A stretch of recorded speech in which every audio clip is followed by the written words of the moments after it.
Mr. James Duffy lived in Chapelizod because he wished to live as far as possible from the city of which he was a citizen, and because he found all the other suburbs of Dublin mean, modern and pretentious.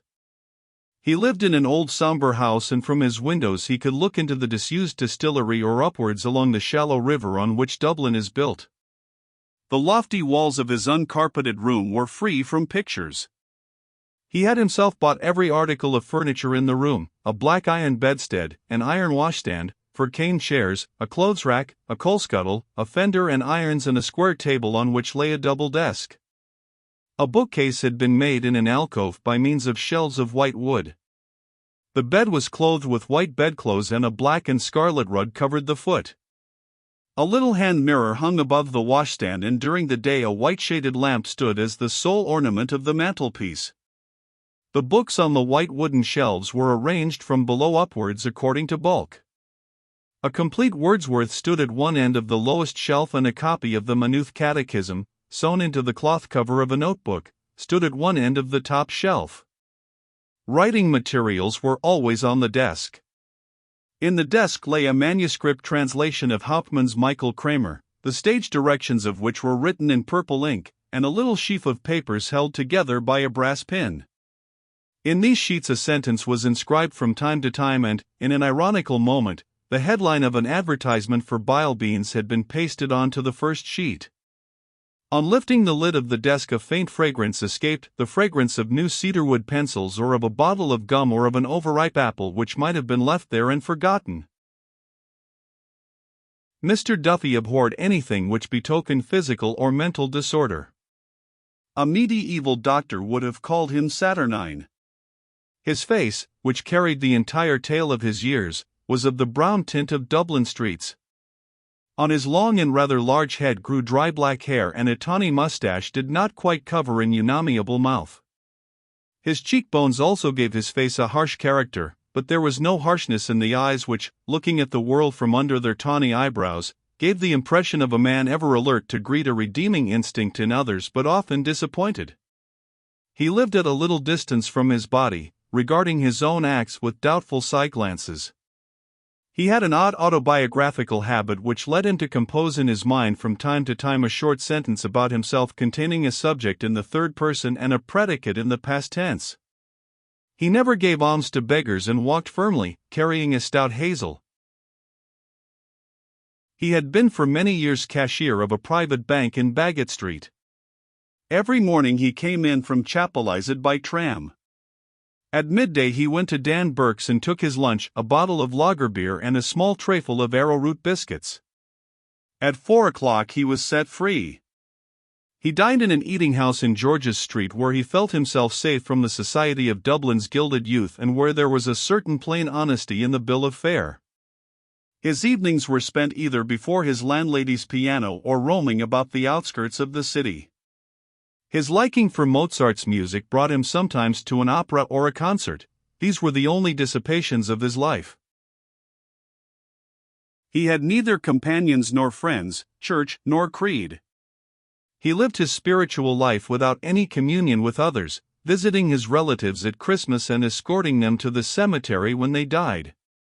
He performed these two social duties for old dignity's sake, but conceded nothing further to the conventions which regulate the civic life. He allowed himself to think that in certain circumstances he would rob his bank, but, as these circumstances never arose, his life rolled out evenly an adventureless tale. One evening he found himself sitting beside 2 ladies in the rotunda. The house, thinly peopled and silent, gave distressing prophecy of failure. The lady who sat next him looked round at the deserted house once or twice and then said, "What a pity there is such a poor house tonight. It's so hard on people to have to sing to empty benches." He took the remark as an invitation to talk. He was surprised that she seemed so little awkward. While they talked he tried to fix her permanently in his memory. When he learned that the young girl beside her was her daughter, he judged her to be a year or so younger than himself. Her face, which must have been handsome, had remained intelligent. It was an oval face with strongly marked features. The eyes were very dark blue and steady. Their gaze began with a defiant note but was confused by what seemed a deliberate swoon of the pupil into the iris, revealing for an instant a temperament of great sensibility. The pupil reasserted itself quickly, this half-disclosed nature fell again under the reign of prudence, and her astrakhan jacket, molding a bosom of a certain fullness, struck the note of defiance more definitely. He met her again a few weeks afterwards at a concert in Earlsfort Terrace and seized the moments when her daughter's attention was diverted to become intimate.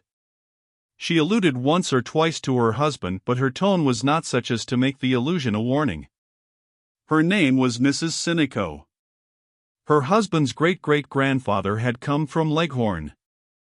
Her husband was captain of a mercantile boat plying between Dublin and Holland, and they had one child.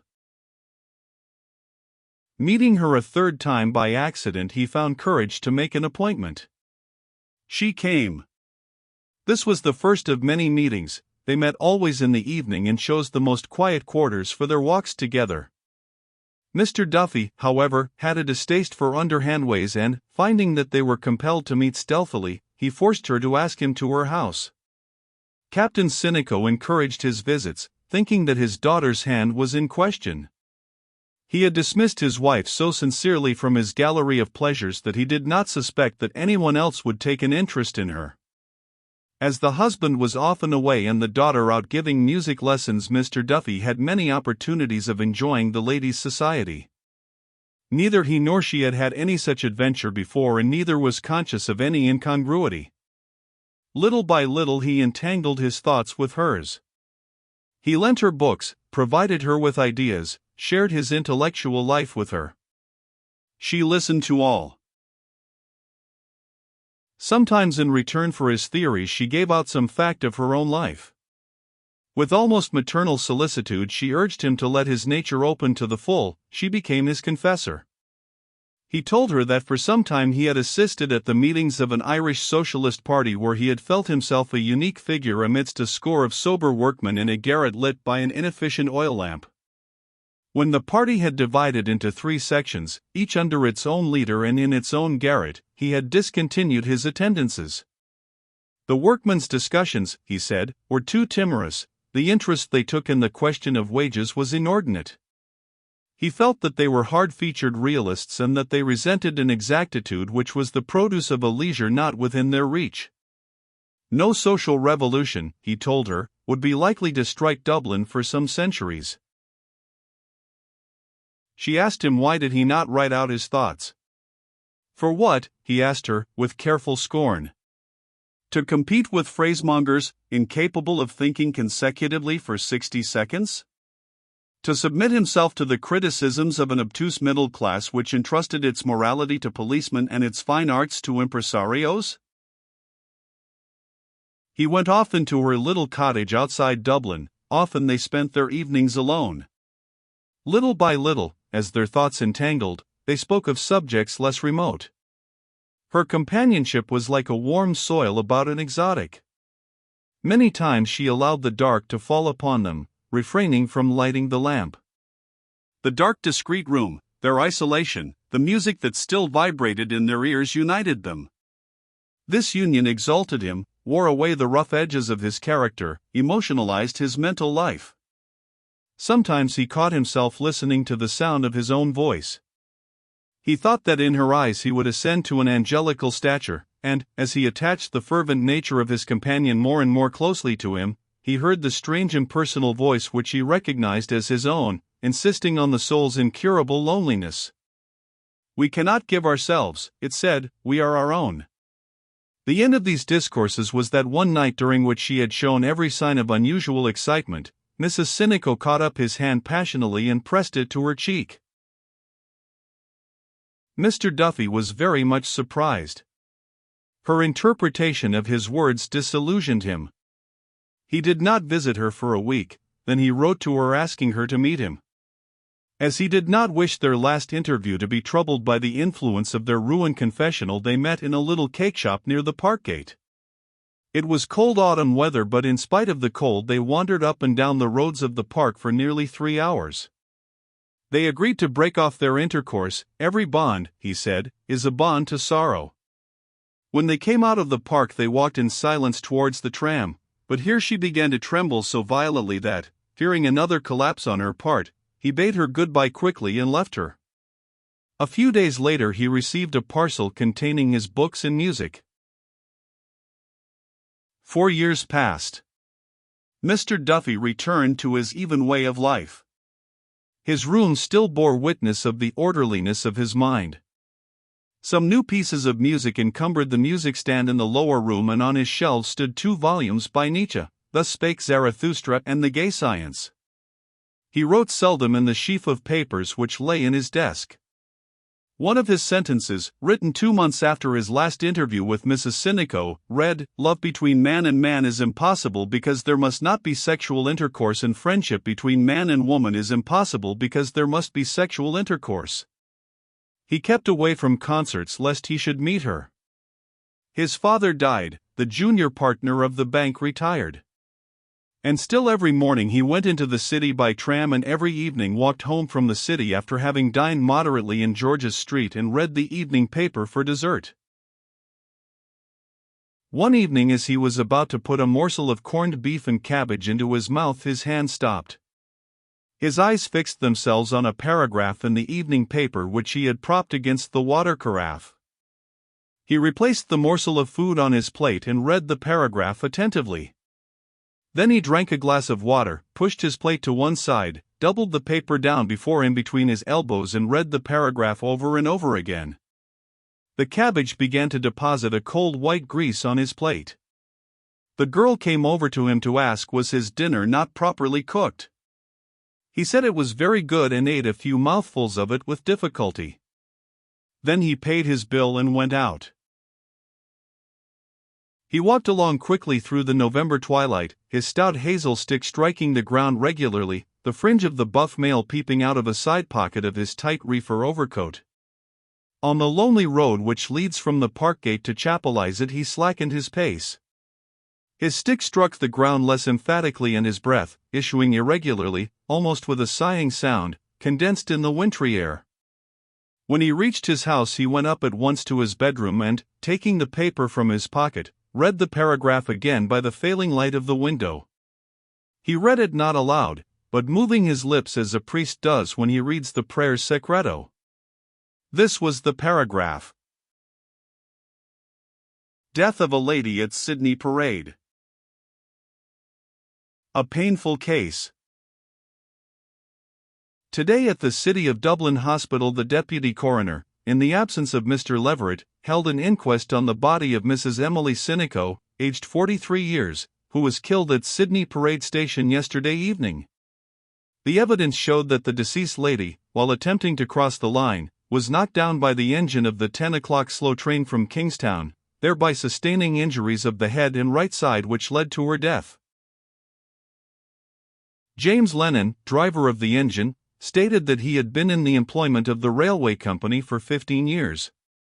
On hearing the guard's whistle he set the train in motion, and a second or two afterwards brought it to rest in response to loud cries. The train was going slowly. P. Dunn, railway porter, stated that as the train was about to start he observed a woman attempting to cross the lines. He ran towards her and shouted, but, before he could reach her, she was caught by the buffer of the engine and fell to the ground. A juror. You saw the lady fall? Witness. Yes. Police Sergeant Crowley deposed that when he arrived he found the deceased lying on the platform apparently dead. He had the body taken to the waiting room pending the arrival of the ambulance. Constable 57E corroborated. Dr. Halpin, assistant house surgeon of the City of Dublin Hospital, stated that the deceased had 2 lower ribs fractured and had sustained severe contusions of the right shoulder. The right side of the head had been injured in the fall. The injuries were not sufficient to have caused death in a normal person. Death, in his opinion, had been probably due to shock and sudden failure of the heart's action. Mr. H. B. Patterson Finlay, on behalf of the railway company, expressed his deep regret at the accident. The company had always taken every precaution to prevent people crossing the lines except by the bridges, both by placing notices in every station and by the use of patent spring gates at level crossings. The deceased had been in the habit of crossing the lines late at night from platform to platform and, in view of certain other circumstances of the case, he did not think the railway officials were to blame. Captain Sinico, of Leoville, Sydney Parade, husband of the deceased, also gave evidence. He stated that the deceased was his wife. He was not in Dublin at the time of the accident as he had arrived only that morning from Rotterdam. They had been married for 22 years and had lived happily until about 2 years ago when his wife began to be rather intemperate in her habits. Miss Mary Sinico said that of late her mother had been in the habit of going out at night to buy spirits. She, witness, had often tried to reason with her mother and had induced her to join a league. She was not at home until an hour after the accident. The jury returned a verdict in accordance with the medical evidence and exonerated Lennon from all blame. The deputy coroner said it was a most painful case, and expressed great sympathy with Captain Sinico and his daughter. He urged on the railway company to take strong measures to prevent the possibility of similar accidents in the future. No blame attached to anyone. Mr. Duffy raised his eyes from the paper and gazed out of his window on the cheerless evening landscape. The river lay quiet beside the empty distillery, and from time to time a light appeared in some house on the Lucan road. What an end! The whole narrative of her death revolted him, and it revolted him to think that he had ever spoken to her of what he held sacred. The threadbare phrases, the inane expressions of sympathy, the cautious words of a reporter won over to conceal the details of a commonplace vulgar death attacked his stomach. Not merely had she degraded herself, she had degraded him. He saw the squalid tract of her vice, miserable and malodorous. His soul's companion. He thought of the hobbling wretches whom he had seen carrying cans and bottles to be filled by the barman. Just God, what an end! Evidently she had been unfit to live, without any strength of purpose, an easy prey to habits, one of the wrecks on which civilization has been reared. But that she could have sunk so low! Was it possible he had deceived himself so utterly about her? He remembered her outburst of that night and interpreted it in a harsher sense than he had ever done. He had no difficulty now in approving of the course he had taken. As the light failed and his memory began to wander, he thought her hand touched his. The shock which had first attacked his stomach was now attacking his nerves. He put on his overcoat and hat quickly and went out. The cold air met him on the threshold, it crept into the sleeves of his coat. When he came to the public house at Chapelizod Bridge, he went in and ordered a hot punch. The proprietor served him obsequiously but did not venture to talk. There were 5 or 6 workingmen in the shop discussing the value of a gentleman's estate in County Kildare. They drank at intervals from their huge pint tumblers and smoked, spitting often on the floor and sometimes dragging the sawdust over their spits with their heavy boots. Mr. Duffy sat on his stool and gazed at them, without seeing or hearing them. After a while they went out and he called for another punch. He sat a long time over it. The shop was very quiet. The proprietor sprawled on the counter reading the Herald and yawning. Now and again a tram was heard swishing along the lonely road outside. As he sat there, living over his life with her and evoking alternately the 2 images in which he now conceived her, he realized that she was dead, that she had ceased to exist, that she had become a memory. He began to feel ill at ease. He asked himself what else could he have done. He could not have carried on a comedy of deception with her, he could not have lived with her openly. He had done what seemed to him best. How was he to blame? Now that she was gone, he understood how lonely her life must have been, sitting night after night alone in that room. His life would be lonely too until he, too, died, ceased to exist, became a memory, if anyone remembered him. It was after 9 o'clock when he left the shop. The night was cold and gloomy. He entered the park by the first gate and walked along under the gaunt trees. He walked through the bleak alleys where they had walked 4 years before. She seemed to be near him in the darkness. At moments he seemed to feel her voice touch his ear, her hand touch his. He stood still to listen. Why had he withheld life from her? Why had he sentenced her to death? He felt his moral nature falling to pieces. When he gained the crest of the magazine hill, he halted and looked along the river towards Dublin, the lights of which burned redly and hospitably in the cold night. He looked down the slope and, at the base, in the shadow of the wall of the park, he saw some human figures lying. Those venal and furtive loves filled him with despair. He gnawed the rectitude of his life. He felt that he had been outcast from life's feast. One human being had seemed to love him, and he had denied her life and happiness. He had sentenced her to ignominy, a death of shame. He knew that the prostrate creatures down by the wall were watching him and wished him gone. No one wanted him. He was outcast from life's feast. He turned his eyes to the grey gleaming river, winding along towards Dublin. Beyond the river he saw a goods train winding out of Kingsbridge station, like a worm with a fiery head winding through the darkness, obstinately and laboriously. It passed slowly out of sight, but still he heard in his ears the laborious drone of the engine reiterating the syllables of her name. He turned back the way he had come, the rhythm of the engine pounding in his ears. He began to doubt the reality of what memory told him. He halted under a tree and allowed the rhythm to die away. He could not feel her near him in the darkness nor her voice touch his ear. He waited for some minutes listening. He could hear nothing. The night was perfectly silent. He listened again, perfectly silent. He felt that he was alone.